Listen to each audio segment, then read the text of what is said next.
चुनाव के आने वाले नतीजे की 30 नवंबर को दिल्ली नगर निगम के 12 वार्डों में उपचुनाव के तहत वोट डाला गया और ये जो 12 सीटें हैं इनमें पहले 9 सीटों पर बीजेपी और 3 सीटों पर आम आदमी पार्टी का कब्जा था।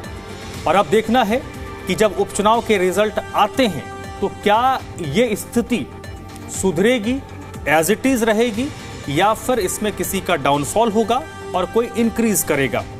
कल सुबह 8 बजे से काउंटिंग शुरू होगी। 8 बजे से काउंटिंग शुरू होगी तो दोपहर 12 साढ़े 12 तक स्थिति पूरी तरीके से स्पष्ट हो जाएगी। तो फिलहाल कल नतीजों से पहले सबके अपने अपने दावे हैं। सभी ने अपने अपने जीत का दावा किया है। भारतीय जनता पार्टी जो इस वक्त एमसीडी में सत्ता में है, राज्य में सत्ता में है, उनका दावा है कि उनकी जो परफॉर्मेंस है वो पहले से बेहतर होगी। यानी 12 में से 9 सीटें जो उनके पास थी वो तो यथावत रहेंगी, उसमें और इजाफा होगा। बीजेपी की तरफ से कई ऐसे भी लोग हैं जो 12 ही सीटों पर जीत का दावा कर रहे हैं।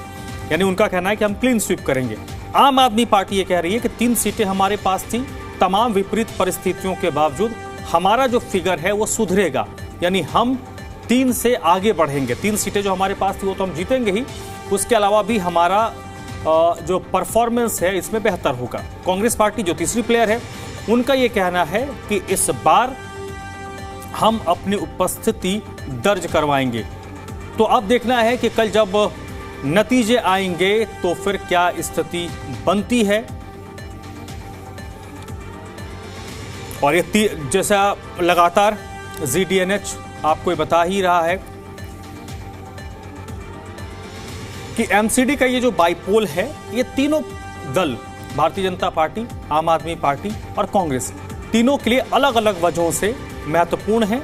और ये जो परिणाम है वो आने वाले 4-6 महीने की कम से कम जो राजनीति है उसकी दशा और दिशा को तय करेगा। तानिया चौक्का से इधर रुक कर लेते हैं। तानिया, वोटिंग हो चुकी है, इंतजार सबको परिणाम का है।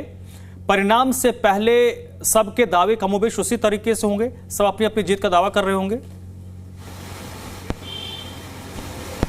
जी बिल्कुल, देखिए 30 नवंबर को वोटिंग हुई एमसीडी की 12 सीटों पे। जो ये उपचुनाव थे काफ़ी महत्वपूर्ण थे क्योंकि फरवरी में जो भाजपा की सरकार आई तो उनके लिए ये चुनाव काफ़ी महत्वपूर्ण था और चैलेंज भी था क्योंकि पहले इन 12 में से 9 सीटों पे भाजपा ही थी, तो उनको ये 9 सीटें तो वापस लानी ही है। साथ में भाजपा का दावा है कि बाकी 3 सीटें भी हम जीतेंगे। तो वहीं पर आम आदमी पार्टी के लिए भी महत्वपूर्ण था क्योंकि दिल्ली में इतने सालों के बाद करीब 11 साल उनकी सरकार थी और उसके बाद अब इस साल जब वो हार गए विधानसभा चुनाव तो उनके लिए भी काफ़ी महत्वपूर्ण है क्योंकि उनकी भी अनुमान है, उनकी कोशिश है कि उनको अपना एमसीडी में आंकड़ा बढ़ाना है। तो दोनों पार्टियां दावा कर रही हैं कि हमारी सीटें ज़्यादा आएंगी, हम जीतेंगे।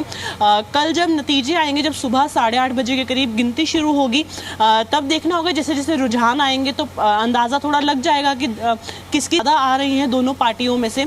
पर दोनों पार्टियों ने पूरी बढ़ चढ़ के प्रचार किया, पूरी कोशिश करी और दोनों ने दावा करा है कि ज़्यादा सीटें हमारी आएंगी। जहाँ भाजपा दावा कर रही है कि 12 की 12 हम लाएंगे, 9 तो क्योंकि उन्हें वापस लानी ही है, वो चैलेंज है उनके लिए। साथ ही में आम आदमी पार्टी कोशिश करी क्योंकि अभी उनके 99 काउंसलर हैं हाउस में, तो वो इस कोशिश में है कि अपने नंबर्स बढ़ाने हैं ताकि वो एटलीस्ट 3 डिजिट नंबर में पहुंच पाए। उनको अपनी सीटें इस समय 100 के पार लेके जानी है ओवरऑल। तो आम आदमी पार्टी भी लगातार ये दावा कर रही है कि एमसीडी में तो हम जीत रहे हैं। तो देखना ये होगा कल जब रुझान आने शुरू होते हैं तो दोनों में से कौन जीतता है इस बार एमसीडी में। तानिया, क्योंकि ये परिणाम इसलिए महत्वपूर्ण है क्योंकि इससे एमसीडी के स्वरूप में किसी प्रकार का कोई बदलाव नहीं होगा। जैसे आपने कहा कि आम आदमी पार्टी के लिए चैलेंज ये है कि कुछ आप चाहती है कि वो एमसीडी सदन के अंदर वो 3 डिजिट की पार्टी नजर आए, जो अभी वो है नहीं। 1 सीट उनको जीतना है। लेकिन ये दिल्ली का जो अगले 4-6 महीने की जो सियासत है उसको कम से कम ये प्रभावित करेगी क्योंकि अभी निकट भविष्य में अगले 2 साल तक कोई चुनाव दिल्ली में होने वाले नहीं है। अगर बीजेपी के पक्ष में ये परिणाम आता है तो बीजेपी तो ये कहेगी कि हम जिस दिशा में जा रहे हैं वो बहुत सही दिशा है और उसमें पब्लिक भी हमारे साथ है। अगर आम आदमी पार्टी के खिलाफ ये परिणाम आता है या कांग्रेस पार्टी या विपक्ष के खिलाफ ये परिणाम आता है तब तो विपक्ष को होमवर्क करने की जरूरत होगी ना कि आपने 8-9 महीने जो बातें कही, या तो वो बातें गलत थी या फिर आपकी बातों से पब्लिक कन्विंस नहीं हुई।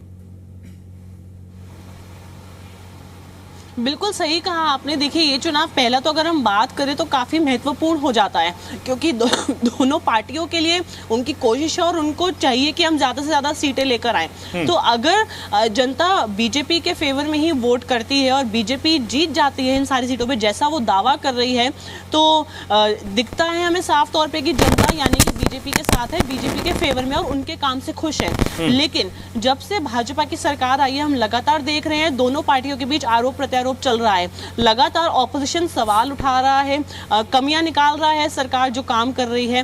तो उसको देखते हुए भी आम आदमी पार्टी के लिए चैलेंज तो है, पर अगर इसके बाद भी इस बार अगर इन चुनाव में आम आदमी पार्टी नहीं जीत पाती तो कहीं ना कहीं उनको देखना पड़ेगा कि उनकी बातें जनता को प्रभावित नहीं कर पाई, जनता या फिर कन्विंस नहीं हुई, क्योंकि काफी आरोप है इन दिनों में हमने देखा है जो आम आदमी पार्टी ने भाजपा पे लगाए हैं, फिर चाहे वो प्रदूषण को लेकर हो या छठ के समय पे यमुना का जो मुद्दा था। लगातार आम आदमी पार्टी इन सारे मुद्दों को उठा रही है। और फिर अब पिछले कुछ दिनों जब भाजपा की सरकार ने डीडीए ने जब हॉट एयर बलून की राइड शुरू की तो उस पे भी आम आदमी पार्टी ने काफी सवाल उठाए हैं। तो लगातार आम आदमी पार्टी सवाल उठा रही है।